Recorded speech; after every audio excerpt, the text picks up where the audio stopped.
नमस्कार दोस्तों, आज मैं आपको magnetic effect of electric current chapter 3 part 4 ये लास्ट पार्ट है इसका।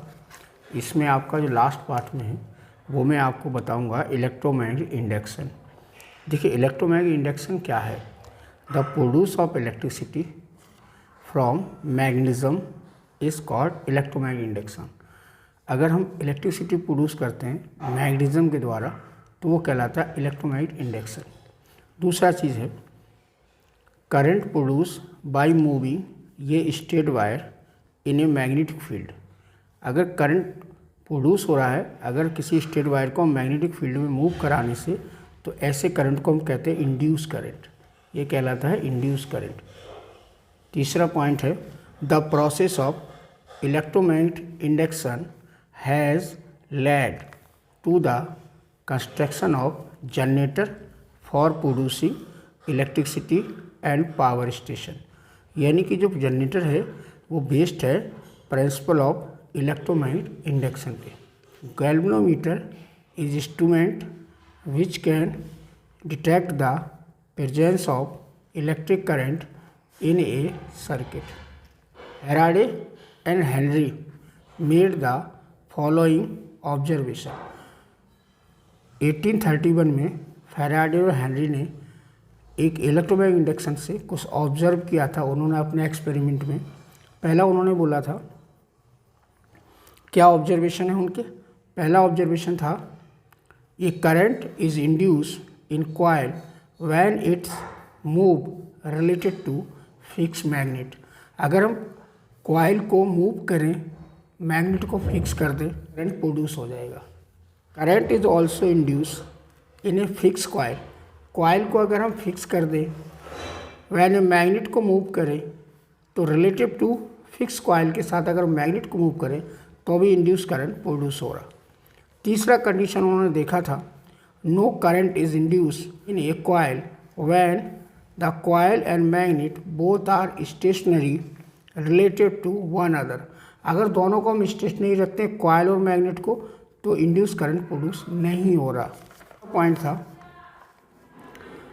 When A direction of motion of coil और मैग्नेट, अगर हम कॉइल और मैग्नेट का डायरेक्शन को चेंज करते हैं, रिवर्स करते हैं, तो जो करंट है वो भी क्या हो जाएगा? इंड्यूस करंट ऑल्सो रिवर्स हो जाएगा। पॉइंट था the magnitude of current induce in the coil can be increase. कैसे इंक्रीज होता है? मैग्नीट्यूड ऑफ इंड्यूस करंट को हम कैसे इंक्रीज कर सकते हैं? Number A, by winding the coil on A soft iron core. अगर जो कॉइल है उसकी बाइंडिंग हम सॉफ्ट आयरन कोर से कर दें तो हम मैग्नीट्यूड ऑफ इंड्यूस करंट को इंक्रीज कर सकते हैं। और कैसे इंक्रीज कर सकते हैं? By increasing the number of turn in the coil. और कॉइल में हम लोग नंबर ऑफ टर्न को इंक्रीज करें तो आपका इंड्यूस करंट इंक्रीज हो जाएगा। तीसरा है why the increase in the strength of magnet, या हम मैग्नेट की स्ट्रेंथ को इंक्रीज करें तो अभी आपका इंड्यूस करंट जो है इंक्रीज हो जाएगा। चौथा पॉइंट है why increasing the speed of rotation of the coil और मैग्नेट। अगर कॉइल या मैग्नेट को हम रोटेशन बढ़ा दें तो आपका इंड्यूस करंट इंक्रीज हो जाएगा। का एक्सपेरिमेंट, इस एक्सपेरिमेंट में आप देख पा रहे होंगे उन्होंने ये वायर लिया था। इस कॉइल या वायर को लेके उन्होंने क्या किया, इस वायर को दो फिक्स मैग्नेट के साथ मूव कराया अप और डाउन। जब ये अप और डाउन मूव करा रहे थे तो यहाँ पे उन्होंने गैल्वेनोमीटर लगा रखा था, जिससे क्या पता है आपने मैग्नेट को फिक्स रखा और कॉइल को आप अप डाउन करा रहे। जैसे ही आप कॉइल को अप डाउन कराते हैं तो इसमें इस वायर में, जो ये वायर है मेटल वायर, इसमें एक करंट प्रोड्यूस हो जाएगा। वो करंट क्या होगा? As a wire A B is move the throw up throw the magnetic field current is produce. ऐसे में करंट इस वायर में प्रोड्यूस हो जाएगा। दूसरा चीज़, जैसे ही आप ऊपर ले जाते हैं तो ये कौन सा? एंटी क्लॉकवाइज डायरेक्शन में मूव होगा। और अगर हम इसमें देखें, इसमें अगर हम नीचे लाते हैं, डाउनवर्ड लाते हैं, तो यहाँ पे करंट फ्लो होगा अपोजिट डायरेक्शन, यानी कि क्लॉकवाइज डायरेक्शन में। तो जैसे ही हम इस वायर को इस मैग्नेटिक फिक्स मैग्नेट के ऊपर ले जाते हैं तो एंटी क्लॉकवाइज, और नीचे ले आते हैं तो उसके अपोजिट क्लॉकवाइज डायरेक्शन में जो है करंट प्रोड्यूस हो जाएगा। ये एक्सपेरिमेंट भी हेनरी का था, हेनरी और फैराडे का एक्सपेरिमेंट था और इंड्यूस करंट के लिए था। उन्होंने क्या किया, एक कॉइल बनाया, ये कॉइल लिया और ये कॉइल में यहाँ पे रैप कर दिया। रैप करने के बाद ये एक स्प्रिंग की तरह हो गई है और बीच में इसमें से एक मैग्नेट को लाते हैं। जब हम इसका नॉर्थ सिरा इसके अंदर करते हैं, नॉर्थ इसके अंदर ले जाते हैं, क्योंकि ये कॉइल आपका फिक्स वायर है, ये आपका जो कॉइल है वो फिक्स है और मैग्नेट यहाँ पे मूव कर रहा। पहले में क्या कर रहा था, पहले कॉइल मूव कर रहा था, अब मैग्नेट मूव कर रहा है इस कॉइल के अंदर। और जैसे ही आप इस मैग्नेट में कॉइल के अंदर नॉर्थ ले जाते हैं, नॉर्थ सिरा ले जाते हैं, मोशन ऑफ द मैग्नेट में पुश करते हैं, तो गैल्वेनोमीटर में करंट प्रोड्यूस हो जाता। वो करंट का डायरेक्शन ये होगा, ये इधर को डिफ्लेक्शन हो जाएगा, इधर को, राइट। तो इसका मतलब ये हुआ, as a magnet is produce pushed into the fix coil, current is produce in the coil. दूसरा उन्होंने क्या किया, नॉर्थ को आप बाहर ले गए, पहले अंदर ले गए फिर आप बाहर ले गए। अब अगर हम बाहर ले जाते हैं और कॉइल को हमने फिक्स रखा, तो जैसे ही बाहर लाएंगे करंट इसके अपोजिट डायरेक्शन में प्रोड्यूस होगा। देखिए आप इधर को करंट प्रोड्यूस हो रहा, ये करंट जो है अपोजिट डायरेक्शन में प्रोड्यूस होगा, राइट।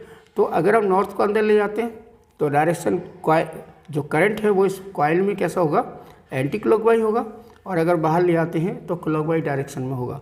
उन्होंने वन वायर मैग्नेट को फिक्स रखा था और वन वायर कॉइल को फिक्स रखा था। तो देखिए Fleming right hand rule, Fleming का राइट हैंड रूल था for direction of induce current के लिए। क्या था, फ्लेमिंग का किया था, ऐसे इस राइट हैंड को एक्सपेंड किया कि उसका जो मिडिल फिंगर है और ये सेंटर फिंगर है और ये फिंगर है आपका और ये थंब है, तीनों परपेंडिकुलर ईच अदर हो। उसके बाद उन्होंने देखा जो ये थंब है वो हमारा मोशन शो करेगा और जो ये वाला फिंगर है, जो आपका ये फिंगर है, फोर फिंगर, ये आपका मैग्नेटिक फील्ड शो करेगा और जो आपका सेंटर फिंगर है वो आपका इंड्यूस करंट शो करेगा। Hold the thumb, the four finger and the centre finger of the your right hand at right angle to another. Four finger point करता है in the direction of magnetic field.